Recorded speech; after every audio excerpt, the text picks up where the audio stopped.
And that's never what politics was supposed to be. It was supposed to be people constantly hitting up those people, whether, again, whether you voted for them or not, whether they're in your party or not. It's, hey, look, this is what I need. I got a pothole, whatever your issue is.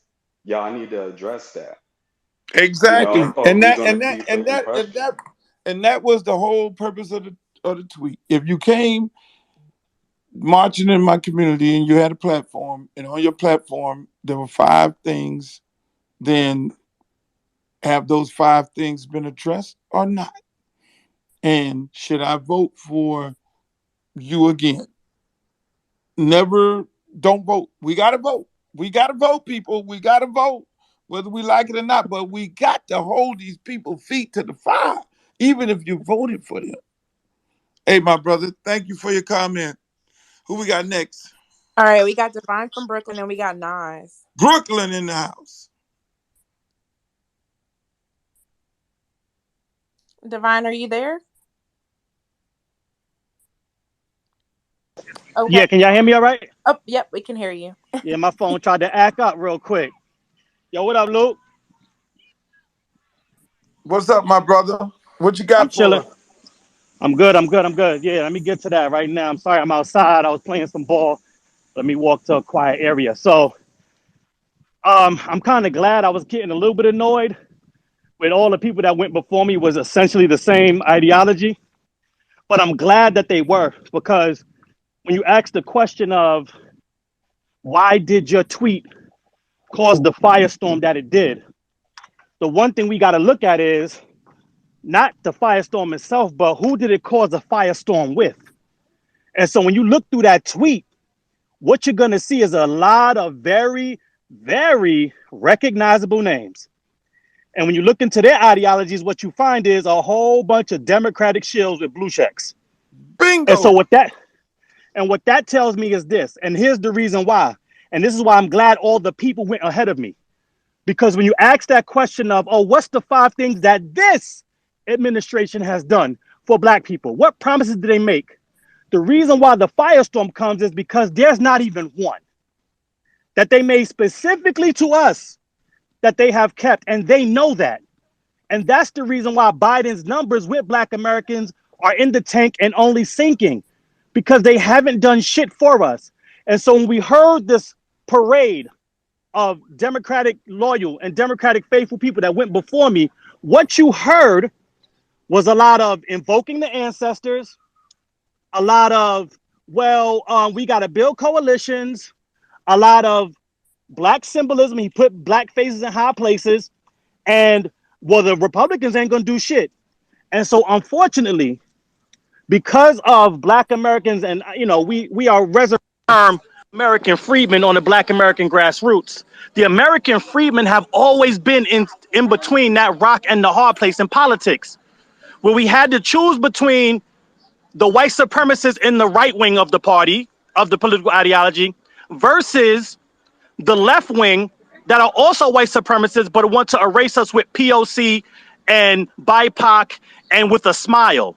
And so what happens is that what the grassroots have been doing and what we're going to continue to do is something that obviously the Democratic faithful and the establishment, all that went ahead of me. If you noticed, in every one of their comments, there was a tinge of condescension, of oh, you don't understand how politics work, or you're just whining and not doing the work. But when we understand that Dr. King came out of the Black American grassroots, Malcolm X came out of the Black American grassroots, Fannie Lou Hamer came out of the Black American grassroots, and all of our icons. Here's what the Black establishment and the Black Democrats specifically have always fallen short of. They are always behind when it comes to what the Black American grassroots are doing because they are not a part of the Black American grassroots. They are beholden to the Democratic Party. And so what they don't understand is that there's a whole entire group, a national coalition of Black American grassroots, American freedmen that are activated across the country, that are well versed in politics, that are educated on what's going on, and that are no longer subscribing to the age-old, antiquated way of thinking and doing politics, which is, Well, we just got to vote so the Republican doesn't get in there because they're blatantly racist, as if Biden isn't a blatant racist, right? And so what we're doing and what we're teaching is policy over party. That's policy over the right wing of the party. That's policy over the left wing of the party. That's policy over the independent wing of the party. That's policy over the green party, blue party, red party. I don't give a shit what color it is. We're not playing those games anymore. And the only thing that the Democratic shills and their lackeys and their non-black lackeys, the only thing they have left is the shaming tactics. So when you make a post like you made, what happens is the shaming tactics come into play automatically. They get activated by their white paymasters. And the issue that I have with it is that they act and pretend like the black people on the right are the only one with white paymasters. Yeah, it's easy to beat up on Tim Scott, and Tim Scott ain't no champion of black Americans. Let's just be clear, right? But neither is Biden. Neither is Kamala Harris. Neither is Ketanji. Neither is any black person on the left because they're beholden to Democratic dollars and the Democratic ideology, which is don't do anything specifically for black American people. If it's not tied together with POC, if it's not tied together with BIPOC, if it's not tied together with minorities, if it's not tied together with undeserved communities. And so because that has been our plight and our plight alone, unfortunately and fortunately, the Black American grassroots, like I said, are crafting a specific push nationwide to break the chains finally of this two-tiered party system that keeps us in the middle and keeps us confused, keeps us and wants us to be uneducated, and so that we can finally start looking out for our demographic and our demographic alone. What are you doing for us? Because if you ain't doing shit for us, we ain't doing shit for you. Yeah, we know the boogeymen on the right. We know they racist. We got that. But if they ain't doing shit for us, we ain't doing shit for them either. Because we know the left wing on the racists are there too. So the coalition is building. The Democratic establishment doesn't know what to do with this. So they're sending out all the black funkies like Jamel Hill, like Joanne Reed, like the Michael Eric Dyson. We can name them. We could go down the line. We know all these names. The Bakari Sellers. We know all the names. The Mika that was in your room earlier, the other sister that was a lawyer, they all come with the same talking points because that's the only talking points they got. Because what they understand is that the Democratic Party ain't going to do shit for us. So when you ask the question, Luke, when you say, well, what's the 5 things? They automatically get activated because they know there's not 5. So they got to come and start making you the boogeyman. They got to start deflecting. They got to start with the whataboutisms. That's the only thing they got Exactly. left. Well, thank you. Exactly. I love it. I love it. Amen. You Amen. just talked to, amen. Can Exactly. I can I answer? Can I give 10 things that Democrats have done for black people No, specifically and tell you who's blocked them? Wait a no. minute. Wait a minute. Can I? Wait a Hold minute. on. We're gonna get to you. She running Hold the on. room. Let me be clear here when I say this, okay? Like, we're all going to respect each other's opinions, and we are not going to throw shade or be nasty. Divine, thank you for your comment. Really, really appreciate it. Hey, Uncle Luke, real quick, I'm gonna call an audible. Nas, if it's cool with you, I'm gonna call an audible real quick. And the reason why is because Mayor Wayne has been in this room since we started. Like since he was in here before I got in here. Yes. And he has asked to come up and speak. And I would be remiss because Uncle Luke has praised him so much in this room. So I really want to hear what he has to say. Yes, I I think agree. it'd be amazing for everybody to hear what he has to say. So I'm gonna go ahead and Can, ask can I you. say something real quick about that? Sure, That's go ahead. totally cool. But if that's the case, could you bring up Marcel? And I was gonna talk, but could Sure, Marcel talk in my place? Can sure. we do that? I have no qualms with that. No problem Thank you whatsoever. very much. Okay, thanks, guys.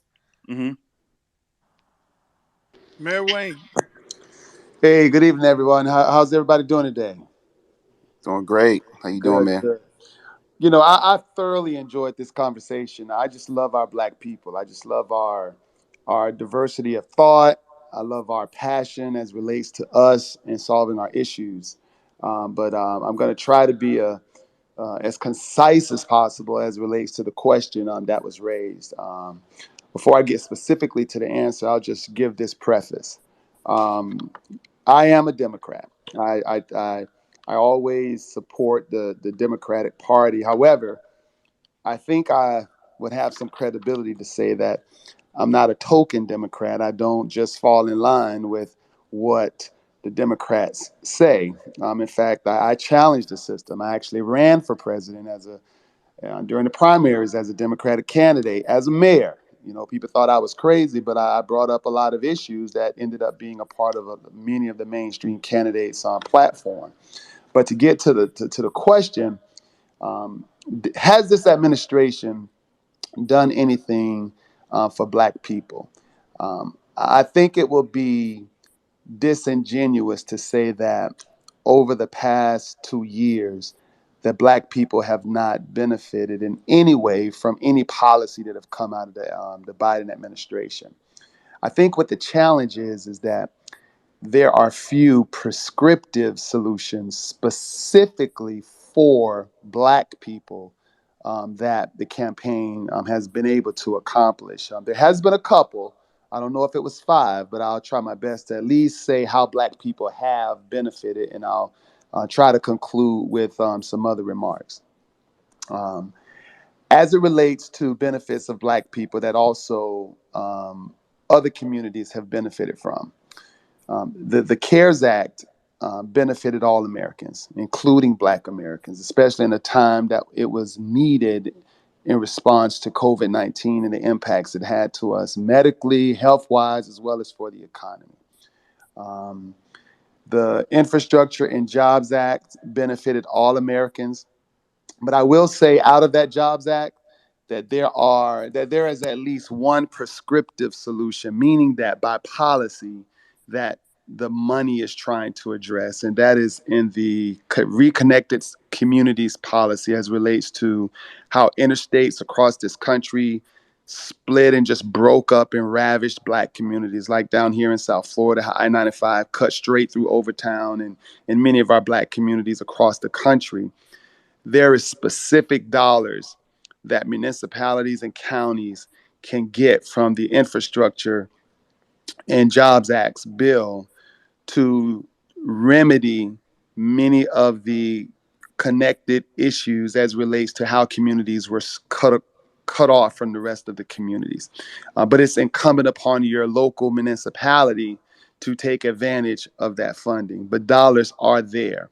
And it's for those specific Black communities, like if railroads came through your community, if a highway came through your community, and your community want to redirect traffic or put infrastructure, build housing, build businesses, dollars are available for those solutions, but your local government has to be able to apply for those grants to be able to do so.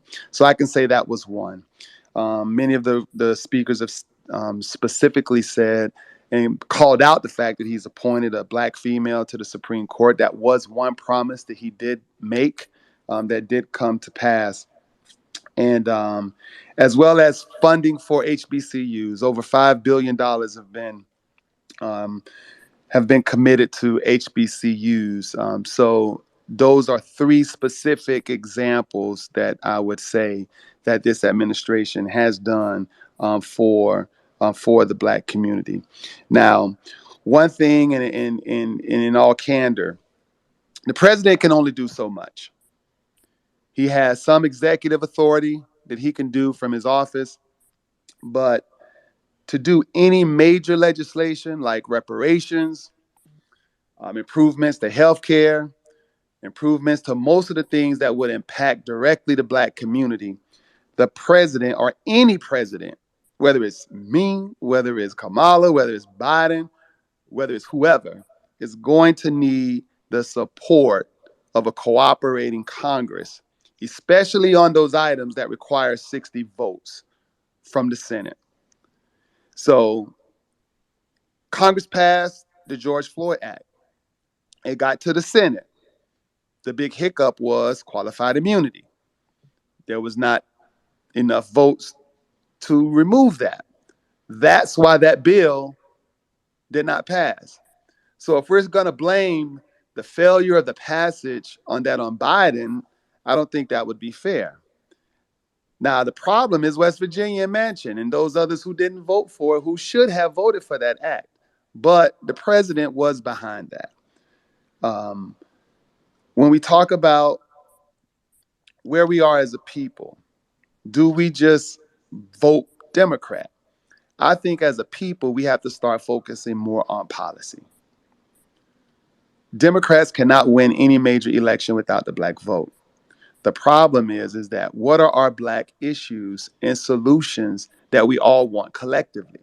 And how are we organizing to ensure that candidates are not only supporting those issues, but we as a people are supporting the candidates that will push these issues? There are so many good and qualified candidates that are putting themselves up for election, but are we writing checks? Are we volunteering on their campaigns? Are we helping to spread their message? We each have to answer that question. I have a long, long testimony in terms of my experience as I went across this country trying to at least get some traction, as one of two mayors that ran. Many of you probably have never heard of me. I was the second mayor running for president. Everybody knows Pete Buttigieg, but you probably don't know that my city is larger than Pete Buttigieg's city. My city is more diverse than Pete Buttigieg's city. My city has more Fortune 500 companies than South Bend. But many of you never heard of me. So you have a lot of candidates that want to do the work, that want to advocate unapologetically for our issues while still having the capacity to serve a broader community. But we have to get behind those candidates that are putting themselves out there. So that's my soapbox, and I've concluded my comments. Let me ask you one question, Mayor. Do we hold the party accountable for that? In terms of not getting your message out there the way that they got Pete Buttigieg's message out there? Well, I think this is twofold. All right, we get what we allow. Hey, I'm sorry, may I interrupt real quick? I Well, want to speak, but I have a 30-minute interview. But don't drop me, please, 'cause I'll be No one back. I just want to cares. say that. I'm sorry. yeah. So Sorry. I think as a people, we have to support our own. Right? We can't beg for permission. We can't ask for permission. If most of us identify with the Democratic Party, and we know the Democratic Party relies on the black vote, then what is the black vote and the black voters demanding of the party? So if we're not demanding and acting, and so what does act mean? How active are we in the party? Are we holding leadership positions in our local Democratic clubs and caucuses in our communities? Are we running to be precinct chairs in our communities? Are we donating to campaigns, even if it's just $5 or $10, right? How active are we in this process? So we can sit back, most of us sit back and complain. Most of us are not engaged in the process. Most of us aren't even educated on what the process is as it relates to being involved in the party. And I challenge all of us to get more involved, because it's our part. This is a democracy, right? We're a republic as a nation, but in terms of the democracy as it relates to these parties, it's really majority rule. A lot of our white counterparts in the party, they're fine with us as long as we're not seeking leadership positions. They're fine with us as long as we're not trying to be in charge or be in control. But look, our dollar is green as theirs. Our vote is very valuable in the party, and we have to start realizing how valuable we are to the Democratic Party and start holding them accountable while demanding and acting within ourselves to support those who are supporting the issues that are important to us. Thank you so much, Mayor Wayne. Like, first of all, thank you for doing what you do. And I had no idea, I'm gonna be honest, I had no idea who you were until until Uncle Luke said something. And then I was like, wait, like he did run for president out of it's like 20 candidates. So like I definitely appreciate everything that you've done so far. And thank you for hanging in with us, like for sure. Definitely y'all, if y'all haven't followed him, please do so. And Kishana, yes, hey. yeah, how you doing? I just want to introduce myself real quick. Oh, My, give me 1 my name minute is. because I'm gonna say something real quick. Mm, Um whoever made that comment just now saying that they didn't care, the gentleman that jumped on, like please let's be respectful of each other. Everybody's time is valuable here. I have a lot of people I'm trying to get through the queue right now. Uncle Luke is here. He's attempting to help. He's attempting to get everybody through as quickly as possible. But let's be very respectful of other people and their time as well. So, Bernard, you're more than welcome to speak. Yeah, agreed 100%. And I appreciate the opportunity to just to listen to everyone's perspective here. And my name is Bernard Ashby. I am a vascular cardiologist based down here in Miami. And it's a pleasure to hear each and every perspective. And I appreciate what Kashawn is doing as air traffic controller, because we're really allowing everyone to give their opinion, which is important. And it's important that we do so constructively. So I just wanted to insert that really quickly, allow you to do your thing. I know Marcel had to sign Yeah, off. yeah. Okay. I'm waiting for them. I don't know what's going on, but Okay. I'm gonna All right. try Well, to go. yeah, go ahead. And Okay. I'll let Kashana do her thing. I just wanted to make sure you had your opportunity to speak. No, you do whatever you have to do, Marcel, and then whenever, if by any chance we can't get to you right now, just make sure you stay up here. I'm not going to remove you or anything like that. So just, well, just let me know via DM and I got you. Okay, because I really want to respond to what Mayor Wayne said, because I respect him, but some of the things he said, like saying that Black Americans, we got to show up and we got to do this. I'm sorry, we've been doing more than any other group for 500 years and getting the least for it. Okay, Uncle Luke, thank you for having me. Kishana, Dr. Ashby, I think I've seen you on Joy Reid's show before. Thank you for having. My name is Greg Marcel Dixon. I'm actually running for U.S. Congress here in South Carolina, District 6. And I don't know what's taking us so long, but I'm gonna try to speak until they come on. That I may have to go. But I want to say that the Democratic Party, and I'm running as a Democrat, they absolutely have taken us for granted. They have no problems doing specific policies for other groups. I don't know if it's been mentioned already, but I'm going to bring it up if it hasn't. We all know about the most recent example of the COVID-19 hate bill. I already know people are going to come on here and say it's not just for Asians, it's for everyone. If you actually read the legislation of that bill, and you go to the part that says purpose, they specified the reason for writing that bill was because of hate crimes being done to Asian Americans. 10 of our brothers and sisters were just shot down in Buffalo, New York City for the crime of going grocery shopping. One was a young father buying a surprise birthday cake for his son. One was an older lady who cooked meals for people in the community. Gunned down. Where is the anti-Black American hate bill? This is something that's been happening to Black Americans, descendants of American slaves, for centuries. Where is our hate bill? My opponent, Clyburn, when that happened to those the Asian Americans in that massage parlor, he specified anti-Asian American hate. He even used the hashtag Stop Asian Hate. He has not yet specified a thing for Black Americans. He won't even call it an attack, an anti-Black American attack. Now, these are the Democrats for whom we vote for. He's in a majority Black district, meaning if he was to go full-blown Malcolm X, MLK, he will be safe. And yet, he pushed for that COVID-19 hate bill for Asian Americans, but has not done the same for Black Americans, his own people. Right now, the Democrats have specifically sent trillions of dollars. I'm tired of people saying billions. They've sent trillions of dollars to Ukrainians who are not members of NATO, meaning Ukraine is not an ally nation of ours. They're not members of NATO. They had a chance to join. They said absolutely not. We've sent trillions of dollars to Ukraine in the form of aid, in the form of military equipment.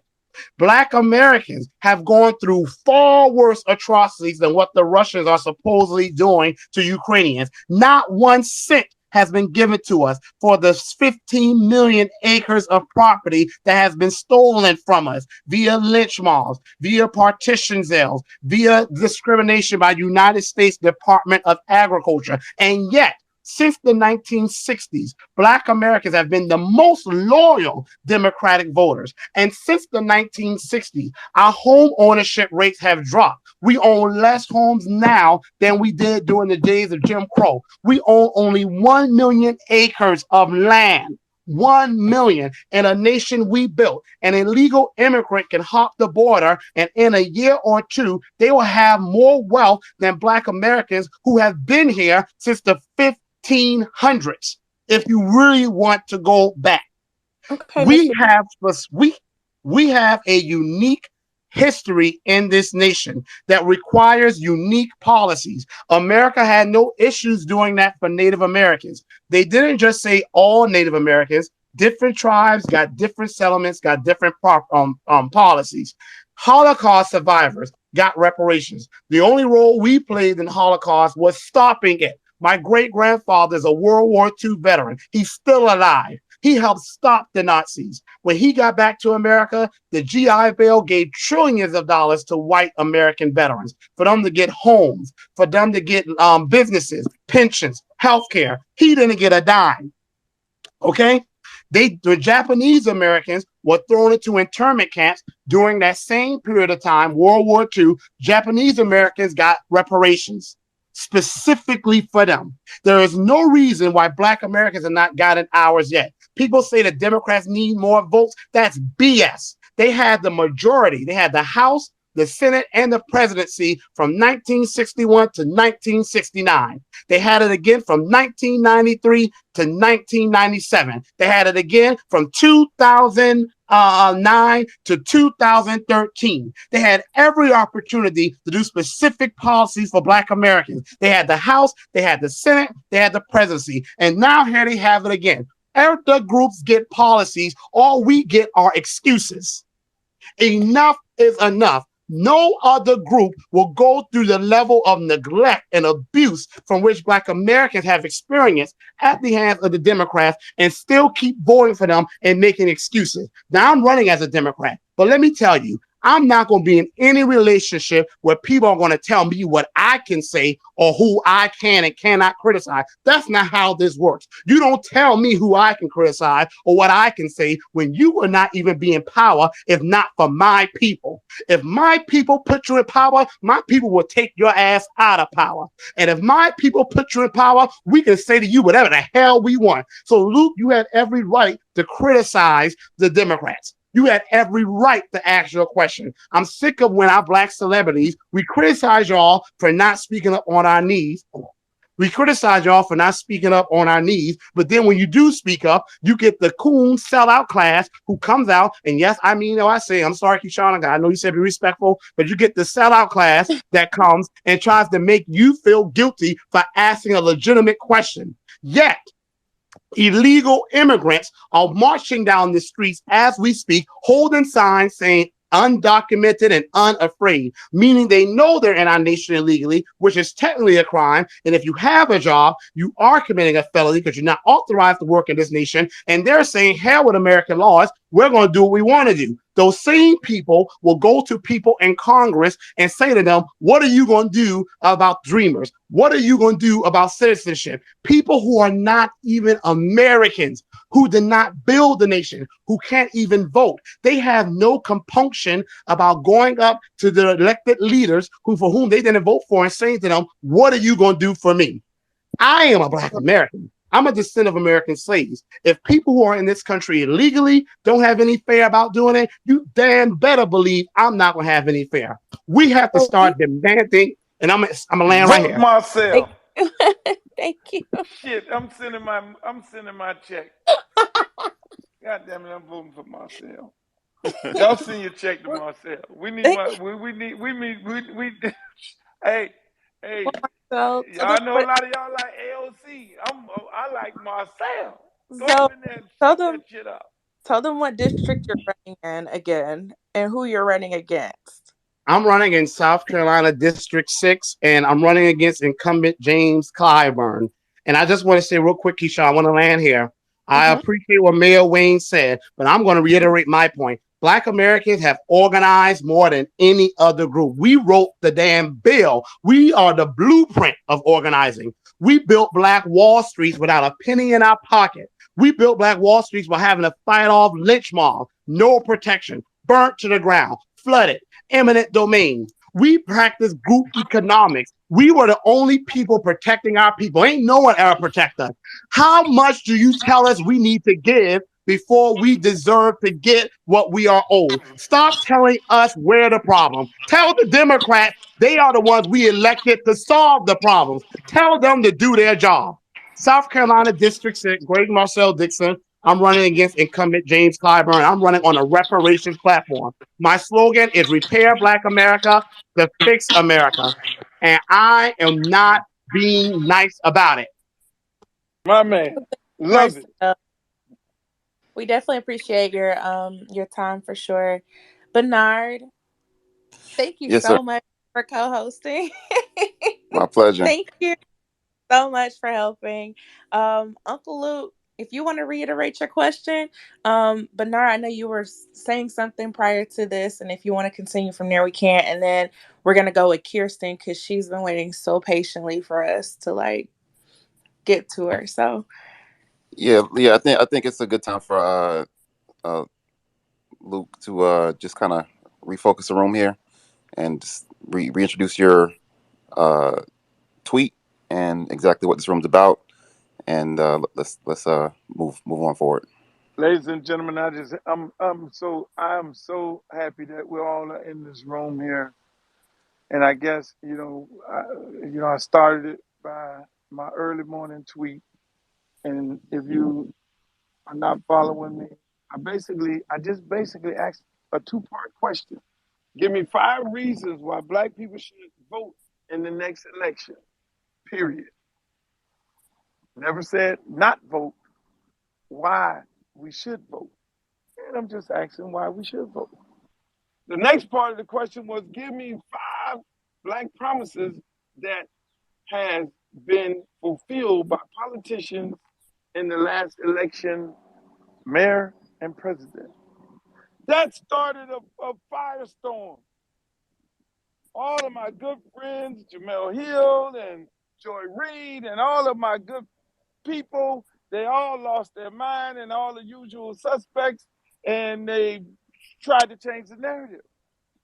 Oh, you're saying why should we vote? No, we never said anything about not voting. It's just a question. It's a 2-part question. So the question becomes in the room, why is it a problem? Number one, what the question becomes the actual tweet,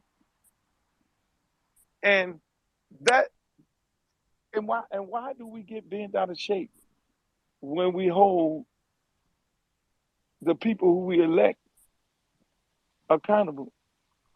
Why do people like myself and other people get attacked when we hold them accountable?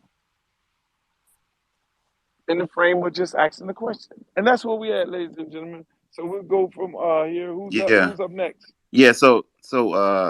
I appreciate that. Now that we're refocused here, I just wanted to add an additional layer, which I think has been addressed, but just wanted to make it very clear, is that one, black folks, black people, black Americans are not a monolith.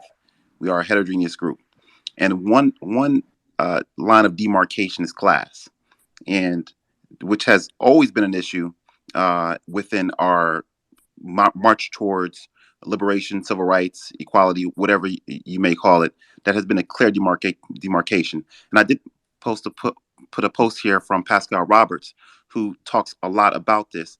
And what we seem to run into is that the mass of the black folks, mainly the working class, the majority of us, our issues are not being addressed. And unfortunately, we have a leadership class, and this has been touched upon by the brother Divine, I believe, very eloquently. And that's something that I want to make very clear as we continue on with the debate, because that seems to be an area where we don't really focus enough on, because we say that we're working together, but in a lot of ways we are working for different agendas, and that's again, that's something that we really need to be clear on, because it unfortunately it causes us to be inefficient and causes a lot of us to be very frustrated about the entire process, particularly with regards to the black masses who are not being heard, who are not being brought to the table, and unfortunately they get ridiculed when we bring up issues like Luke did, which really addresses a lot of the issues that the black masses have been saying. But again, he's getting ridiculed for that. So with that said, I'll let Kashana do her thing. Let me just state this real quick because I'm catching some fire in my DMs right now. Uncle Luke, I'm sorry to do this right now in your group. I really but They coming after you let too. me be very clear when I say this, yo. Like, everybody in this group is gonna have an opinion. This is what it's for. If you are upset about what somebody is stating, I'm more than happy to put you up here. But what you will not do when you get up here is be disrespectful. Okay. And that is why I moved someone Facts. down. And so if that is an issue for you, you do not have to be a part of this space. You're more than welcome to go anywhere else and voice your opinion. However, when it comes to us being respectful to other people who are speaking, that is something that we will do in this group. And if you have a problem with that, I will remove you from the group. Thank you very much. So next, Amen. Amen. we have Kirsten, who has been waiting very patiently. Thank you so much, Kirsten. Thank you, Kashana. Thank you, Uncle Luke. Thank you, new co-host, Mr. Bernard, or excuse me, Dr. Bernard. First and foremost, I did want to say that I'm just happy to be here because I have found a place in Twitter with the Marcel Dixons, with the Nazes, with the Torin Walkers, who's now here, some other folks, Denise, people that I have followed. And I would not have found them had it been not for me asking myself the very question that you asked, which is, what am I even voting for? Now, if you look at me, you might make an assumption, which many people did, and just assume that because I may project this light skin, I'm a Delta, I have a master's degree, I own a business, I have owned a home since I was 22 years old, and I'm a little bit older than that now. I've lived through move bombing and multiple school shootings, not just from a adjacent standpoint, but people in my lives who have been affected and killed at Virginia Tech. Um, so all of those things come up. I come from a family who was poor in the what they call the black bottom of West Philly. My father is Vietnam War age. Although he was not in the war, he was in the Air Force, but he did not have to go and fight. And I just come from a place of community, and I found myself feeling disconnected from the people who thought like me, from the people who had the same goals and objectives that I did, because, like I said, of what I have been doing for the past 20 years in my career and in my life, which is striving to be this American dream, so to speak. And I say all that to say that there was nothing for me. In 2020, I was invited to be part of the BBC's voter panel. I've been involved not just on the the presidential election, but also in my local Virginia gubernatorial election. Been speaking about these things for over 2 years now. And I have gotten hate mail. I have gotten told how stupid I am, how I'm a piece of shit, how they hope I die because I did not vote for a Democrat. And I didn't vote for a Republican either because no one had anything for me. I felt disenfranchised. And it wasn't enough that Kamala Harris went to an HBCU. It wasn't enough that she's also light skinned with a blowout. It wasn't enough that she has got an advanced degree. It wasn't enough that she is part of the Divine Nine. I don't give a shit about any of that because none of that matters in the grand scheme of things. And until we, as Black people, find our communities, or come back to our communities, I should say, find the people who share not only our feelings, but who approach voting, approach engaging community, and approach engaging their lives, their job, their politics from a frame of facts over those feelings, we are going to continue to see ourselves be drowned out and be overwhelmed by some of the folks that y'all have brought up who they just placed, who my good friend likes to call the token black sellouts, who want to speak for people who they have no connection to, who they have outpaced and have forgotten about. What we will call the petty bourgeoisie, who, yes, I used to be one of them. I used to be one of them people that was so excited. CBC weekend, I'm at all the events, sitting at all that stuff, spending a bunch of money on things that did not do anything. Me eating $200 dry chicken does not fix our problems. We have got to come back together, put our facts over our feelings, that we have no permanent friends. We only have permanent interests. And unless you know what those things are, and you can name your five, as Uncle Luke pointed out, if you can name your 1, 2, 3, 4, 5, find those people, get with them, stay with them, work together, and get what you need to get to lift our people up. Thank you for the opportunity. Amen. Thank you. Amen. Amen. Well done. Thank you. Kashana, Yeah. just with regards to your air traffic controller, can you kind of line up the next three folks and also try to kind of put a time limit, even though I was into everything that Kirsten said, Right. but just wanted to make sure everyone has an opportunity to speak and that we stick to the framework here. All right, guys. So after Kristen, we have Mr. Christopher Sweat, and I have Black Majority State. I have Shanette right after that. So if you guys can keep it to 2 minutes, I am actually timing it now because I have 29 people in queue right now. So let's just be. Kashana, could I Yeah. say something real quick? Because I have to go. Can I just Oh, say something real quick? go I'll even take just a minute, not even two. right ahead, Nas. You've been patient. What I would say is this. We have to be very clear and very logical when analyzing these politicians, whether they're Democrat or Republican. Everyone can come to our table as long as they're willing to work with us. And I mean meaningfully work with us, as in deliver us tangibles. Some of the people you've heard speaking that are very pointed, like Marcel and Divine, we have a different strategy in mind because everything that's been going on for the last couple decades, it hasn't worked. You have to realize that. If we were at a multi-billion-dollar company, and something wasn't working for 3 decades, we wouldn't even have a company. So you have to look at things like, if it's not working, how do we change it? In my mind, we start off with getting a candidate in there who is backed by Black money, grassroots Black people. We cannot depend on people who are funded by tons of non-Black politicians and or the establishment of either party. We've done that. It doesn't work. I don't care about a Black face in a high place.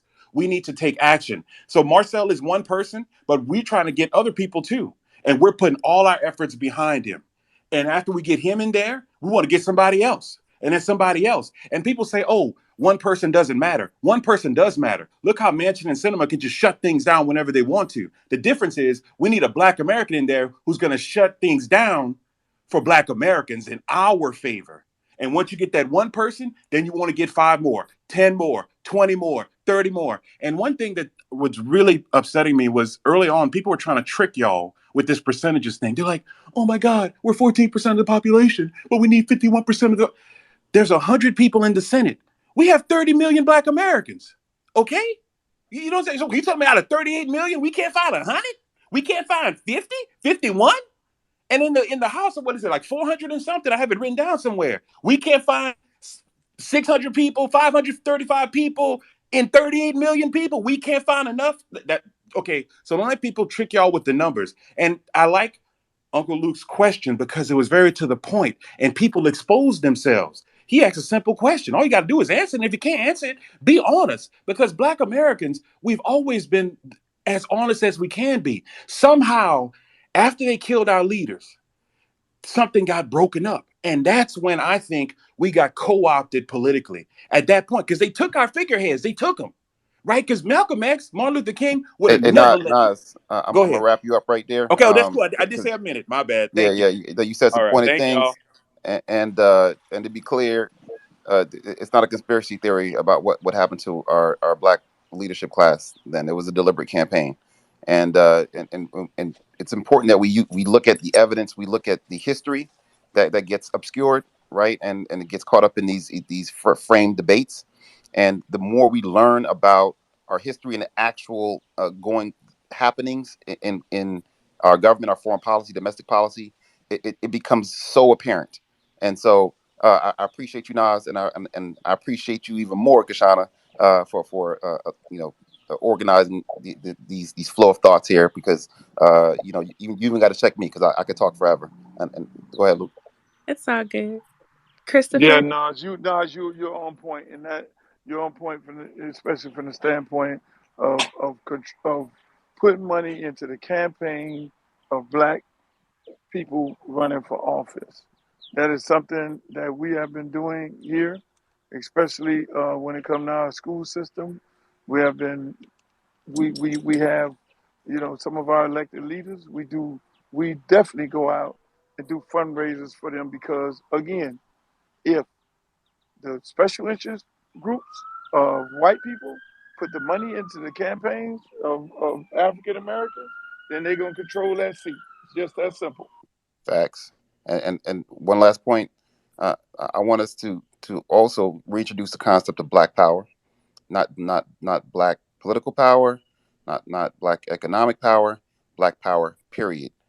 Because it's very important that we focus on our interests, and the political system is just one of many ways of doing that. And so just to confine ourselves just to voting really limits us in a number of ways, and that's how we end up with a choice between Biden or Trump. But Kashana, who's next? All right, we got Christopher next. What's happening, y'all? This room has been amazing. I think I've been here for a couple hours, so just listening for a while. But so my perspective